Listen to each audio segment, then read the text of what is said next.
false. We believe that all men are created equal. To the magnificent mosaic that is America. From radio beacon to radio beacon. I have a dream today. Change has come to America. Knock, knock. Who's there? It's a figment of your imagination. Randi Rhodes Show. Turn up your mind. After the worst recession in 80 years, we fought our way back. We've seen deficits come down, 401ks recover, an auto industry set new records, unemployment reach 8-year lows, and our businesses create 15 million new jobs.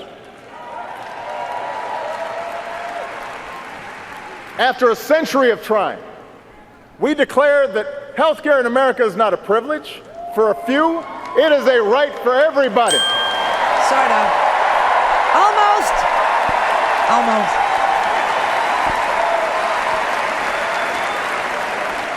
After decades of talk, we finally began to wean ourselves off foreign oil. We doubled our production of clean energy. We brought more of our troops home to their families. And we delivered justice to Osama bin Laden.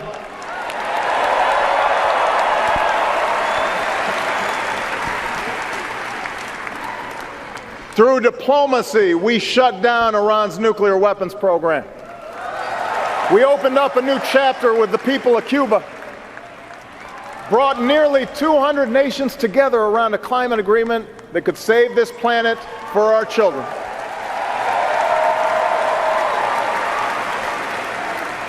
We put policies in place to help students with loans, protect consumers from fraud, cut veterans' homelessness almost in half. Wow. And through countless acts of quiet courage, America learned that love has no limits, and marriage equality is now a reality across the land.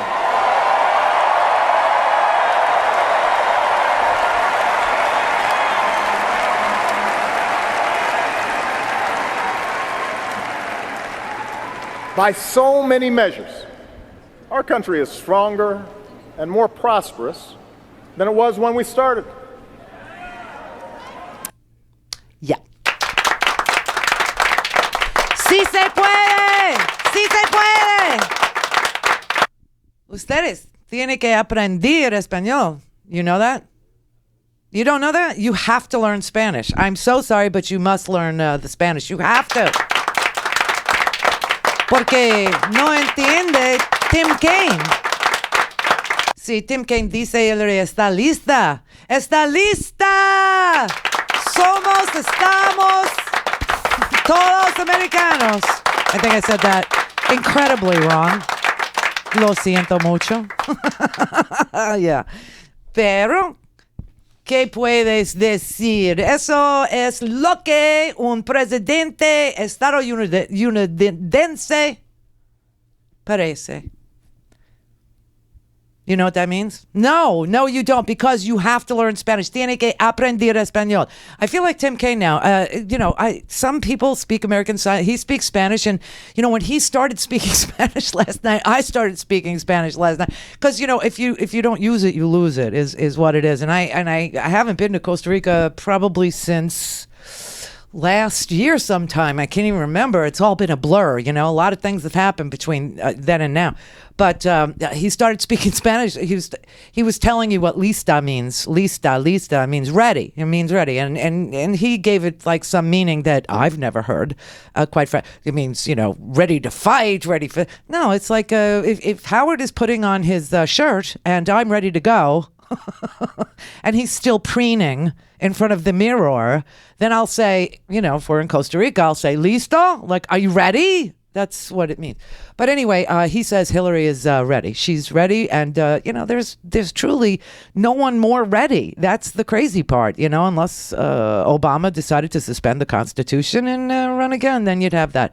But she is the most qualified, and there's just no question about it. And, last night, last night was amazing. It was absolutely amazing.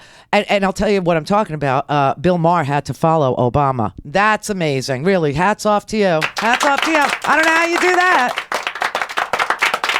Bill Maher had to follow Obama. He had Anthony Weiner on, and he trashed Rachel Maddow. All's forgiven. All is forgiven, Bill. All is freaking forgiven. Mis bromos es su bromos. Bromas. Jokes. Mis bromos son sus bromos. My jokes are your jokes. Have them.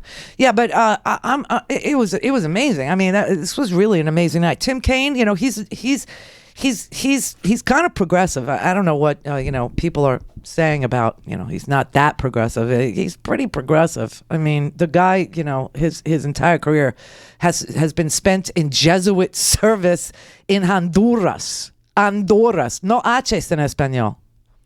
Este es un puente. This is important. If you're going to speak Spanish, there are no H's in Spanish. No H's nunca. Never H's. I had to learn that the hard way. Like my friend, his name is Hector, but it's Hector. Hector. Hola Hector y Doña Lau y Ana y Hector Jr. y Paulo. Oh, Paulo, qué cuerpo. But so Tim Kaine started speaking Spanish, and the entire right wing went out on the lunatic fringe, and they started attacking him on the Twitters, especially in "We Want Our Bathrooms Back, North Carolina," and they went absolutely backcrap crazy and started saying, oh, "Look at that pin! He's wearing a pin on his lapel, and it's not American! It's not an American flag! Oh my God!" Look at it! Look at that pin! Oh my God! It's the flag of Honduras. Pero no haces nunca Honduras. Repita, Honduras. But it wasn't the pin of Honduras. It's the Marine pin because his freaking son is like a second lieutenant in the Marines and just deployed. So he was wearing, in honor of his son, in America's awesome military, he was wearing a pin, a Marine pin. But the people who love the military so much, who would hump the leg of the military, rhetorically, can't recognize the pin of the U.S. Marines on the chest of a man who is speaking Spanish, which is bizarre. You are crazy. Nuts, I tell you.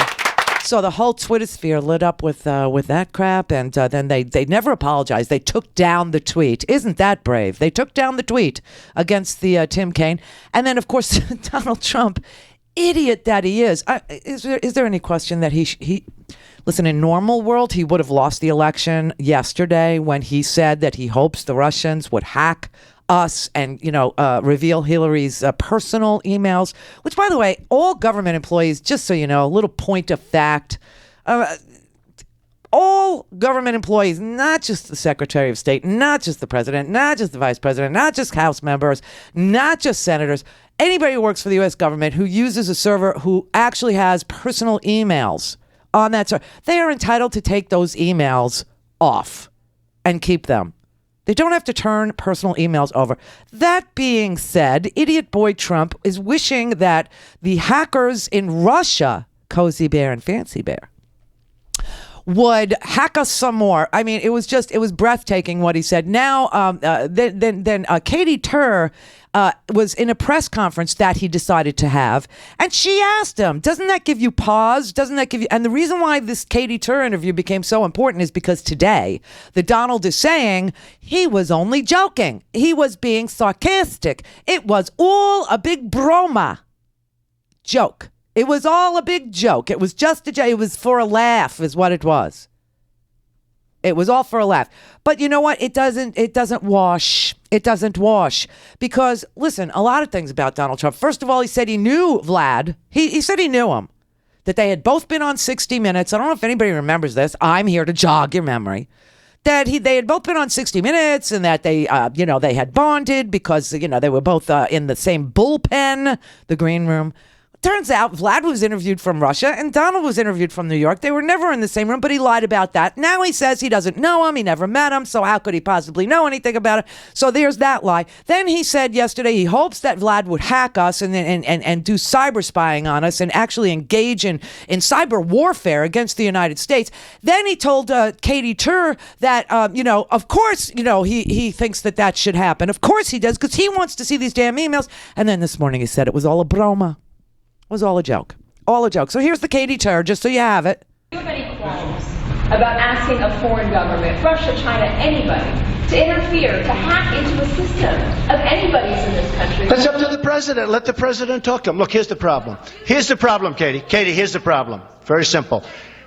He has no respect. You said I welcome them to find those 30,000. Well, they probably have them. I'd like to have them released. Does that not give you pause? No, it gives me no pause. If they have them, they have them. We might as well find. Hey, you know what gives me more pause?